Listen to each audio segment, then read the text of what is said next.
ورحمۃ اللہ وبرکاتہ۔ نحمدہ ونصلی علی رسولہ الکریم وعلی آلہ وصحبہ اجمعین وبعد۔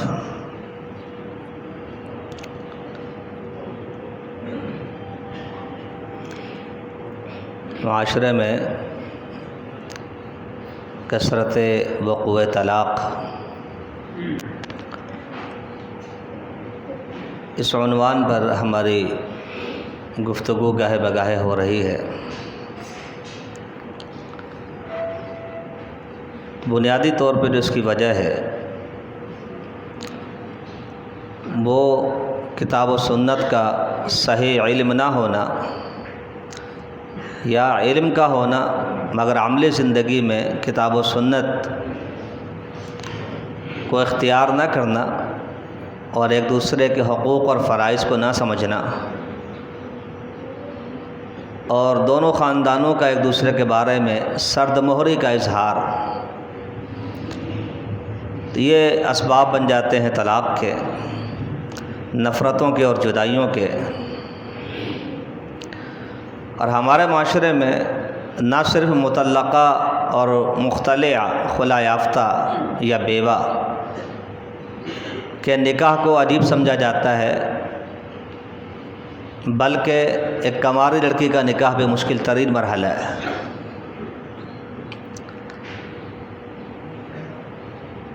گویا کہ معاشرہ بچی کی پیدائش پر وہی منظر پیش کرنے لگا ہے جو دور جاہلیت میں تھا، جس کو اسلام نے کہا کہ اذا بشر احدهم بالانثى ظل وجهه مسودا وهو كظيم۔ انہیں جب بشارت دی جاتی ہے تمہارے گھر بیٹی ہوئی تو اس کا چہرہ جو ہے وہ سیاہ ہو جاتا ہے، لوگ اس کو اچھا نہیں سمجھتے۔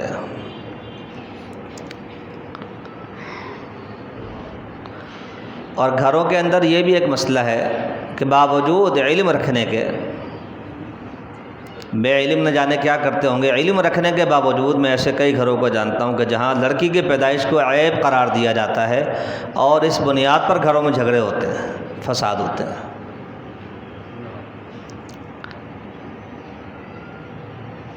تو اگر صحیح تعلیم سے آشنا ہو، آگاہی ہو لڑکے کو، لڑکی کو، ان کے خاندانوں کو، تو یقیناً طلاق کے وقوع میں قلت واقع ہوگی، اور اتنی کثرت کے ساتھ طلاقیں واقع نہیں ہوں گی۔ اور مزید اس میں جو کردار ہے وہ شہوات و جذبات اور خیالات اور مادہ پرستی کا بھی ہے۔ نکاح کا چونکہ مقصد ہی فوت ہو گیا علم نہ ہونے کی وجہ سے، تو اب کسی صورت جو ہے وہ نہ چین ہے، نہ قرار ہے، نہ جذبات کی تسکین ہے، نہ ذمہ داری کا احساس ہے، تو نتیجہ لا محالہ طلاق کی صورت میں ہی نکلے گا۔ جس طرح عورتوں کو نصیحت کی گئی ہے کہ وہ شوہر کی اطاعت کرے، فرض سمجھ کر کرے، نفل روزہ بھی رکھنا ہو تو شوہر سے پوچھ لے، نفل نماز بھی پڑھنی ہو تو اجازت لے لے، سفر کرنا ہو تو اجازت لے، کسی محرم کو ساتھ لے، مسجد میں آنا ہو تو اجازت لے۔ اسی طرح کچھ باتوں میں مردوں کو بھی ذمہ داریاں دی گئی ہیں، کچھ آداب سکھائے گئے۔ قرآن مجید میں اللہ نے فرمایا کہ ہن لباس لکم وانتم لباس لہن، تم ان کا لباس ہو، وہ تمہارا لباس ہے، بیلنس برابر ہونا چاہیے۔ وہ تمہیں اپنا لباس سمجھے، تمہارے معاملات کو پردوں میں ڈال کے رکھیں، عیب جوئی نہ کریں، تمہارا پردہ فاش نہ کریں، اور وہ تمہارا لباس ہے، یعنی عورتیں، تم مردوں کو بھی چاہیے کہ تم پردہ پوشی کرو، عیب جوئی نہ کرو، برائیاں نہ کرو۔ لباس کا کام تو چھپانا ہوتا ہے، نہ کہ بتانا ہوتا ہے۔ تشبیہ دیکھیں کتنے جامع تشبیہ دی ہے کہ تم لوگ لباس کی مثل ہو، لباس والا کام کرو، لباس پردہ پوشی کرو۔ ایک دوسرے میں نقص ہے، عیب ہے، کمی ہے، کوتاہی ہے، اس کو باہمی محبت و الفت سے پورا کرنے کی کوشش کرو، گاتے نہ پھرو، داغدار نہ کرتے پھرو ایک دوسرے کو۔ اسی طرح قرآن میں ہے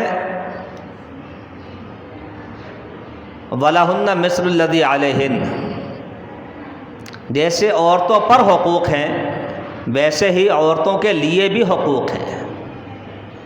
جیسے ان پر کچھ ذمہ داریاں ہیں تو ان کے شوہروں پر بھی کچھ ان کے حوالے سے ذمہ داریاں ہیں. یہاں بھی بیلنس کیا ہے. تو بنیادی طور پہ رشتے کی ابتدا میں جو غلطی ہوتی ہے وہ اسی طرف سے دیکھنے میں آتی ہے. لڑکے والوں کو بتا دیا کہ عورت سے شادی 4 وجہ سے کی جاتی ہے: حسن و جمال بھی، دولت بھی، خاندان بھی اور دین بھی. پھر کیا کہا؟ دیندار کو ترجیح دینا. اب بنیادی خرابی یہاں ہوتی ہے، دین کو ترجیح نہیں دیتے، اور یہ غلطی دونوں طرف سے ہوتی ہے.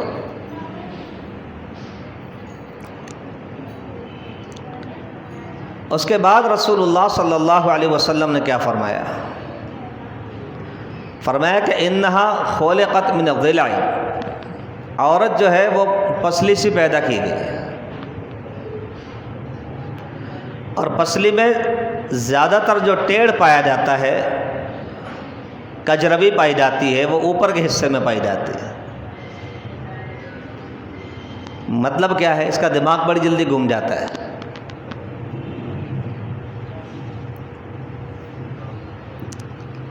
میں کبھی کبھی سوچتا ہوں اگر عورت کو طلاق کا اللہ نے اختیار دیا ہوتا، اللہ تو حکیم، اس نے اختیار دیا ہی نہیں. فقہا نے کوشش تو کی اپنے طور پہ، نکاح نامے میں بھی لکھا ہوتا ہے، لیکن شریعت نے ایسا کوئی اختیار عورت کو نہیں دیا کہ وہ مرد کو طلاق دے دے. ورنہ شاید ہر بات پر طلاق ہوتی ہے. وہ دھنیا رہ گیا، وہ پودینہ رہ گیا، وہ ٹماٹر رہ گیا، وہ میرے سینڈل رہ گئے، میرے لپسٹک رہ گئے، وہ قیمہ رہ گیا. ہاں جی، سبزی بھاری پہ طلاق ہو جاتا ہے.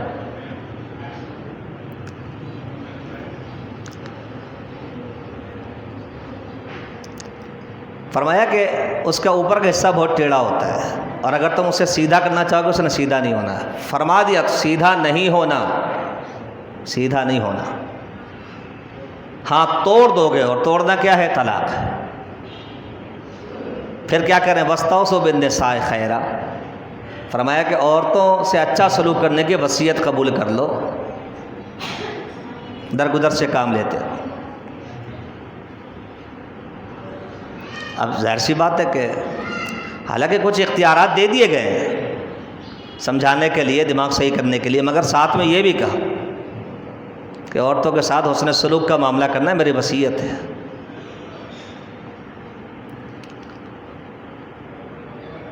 اور مزید رسول اللہ صلی اللہ علیہ وسلم نے یہ بھی فرمایا: خیرکم خیرکم لأہلہ وأنا خیرکم لأہلی.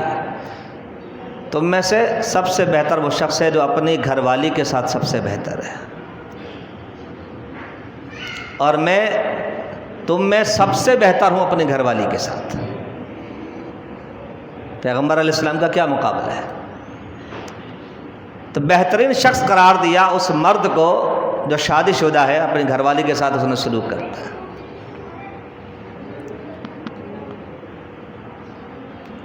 عمومی طور پہ دیکھنے میں آتا ہے کہ سب کے ہمدرد ہیں، اگر ہمدردی نہیں ہے تو بیوی سے نہیں ہے. بس سارا غصہ گھر میں آ کے اترتا ہے.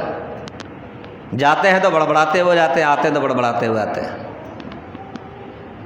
تو اس کو بھی بیلنس کرنے کی ضرورت ہے. جب کہہ دیا کہ اس کو آپ سیدھا نہیں کر سکتے، کہنا سننا سمجھانا بٹھانا اچھی بات ہے،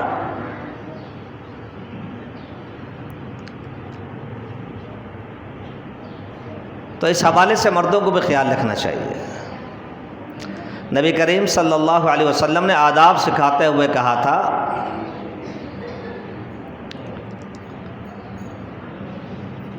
کہ جس درجے کا تم کھاتے ہو اس درجے کا اس کو بھی کھلایا کرو. یعنی اچھی چیز اگر تمہیں پسند ہے کھانے میں تو اچھی چیز اس کو بھی کھلایا کرو. اب ایسا نہیں ہو کہ باہر آپ کا تو جو دل چاپ کھا کر آ گئے، آپ نے فوڈ اسٹریٹ بنا دیا اس روڈ کو اٹھا کے. گھر آئے تو کیا ہوا جی؟ میں تو انتظار کر رہی تھی کچھ لے کر آؤ گے، تو میں تو کھا کر آ گیا، مجھے کیا پتا تھا.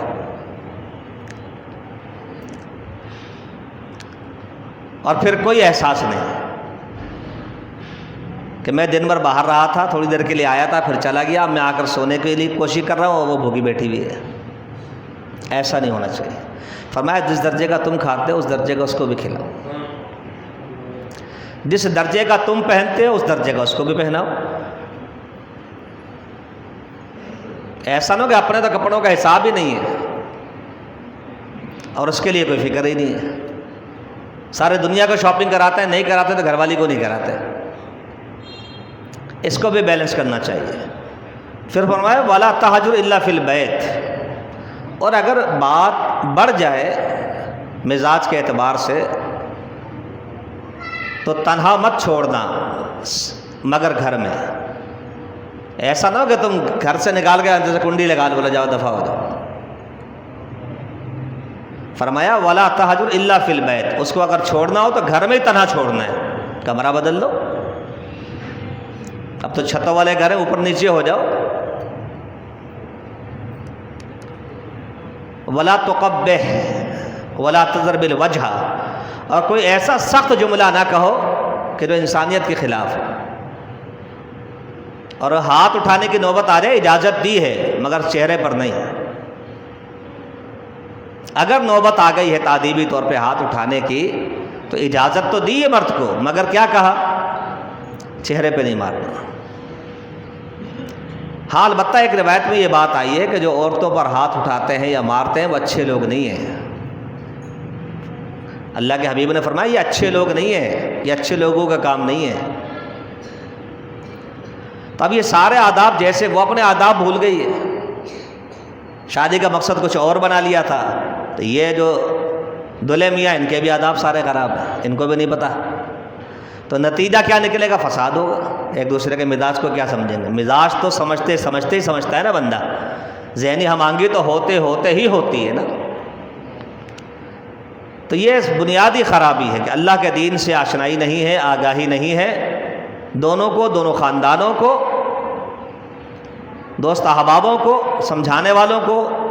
تو نتیجہ کیا نکلتا ہے؟ بات بڑھتی ہے اور پھر نتیجہ کیا ہوتا ہے؟ طلاق۔ تو لہذا اس قبلے کو درست کیا جائے جس کو تعلیم کہا جاتا ہے، کتاب و سنت کی صحیح تعلیم، اس کو عام کیا جائے ہر شخص کو۔ بلکہ میں تو کہوں گا کہ جماعتی سطح پر اور ادارتی سطح پر ایک کورس ہونا چاہیے شادی سے پہلے، جو دونوں کو کروایا جائے۔ آخر نوکری لینے کے لیے بھی کورس کرتے نہیں کرتے ہیں، ڈگریاں لیتے ہیں نا، لیتے ہیں۔ تو کیا ہو گیا اگر 2 مہینے کا آپ نے اس پر کورس کروا دیا ہے تو قیامت تھوڑی آ جائے گی، گھر آباد رہیں گے، شاد رہیں گے انشاءاللہ۔ ٹھیک ہے جی، اللہ تعالیٰ مجھے اور آپ کو توفیق دے۔ وما علینا الا البلاغ۔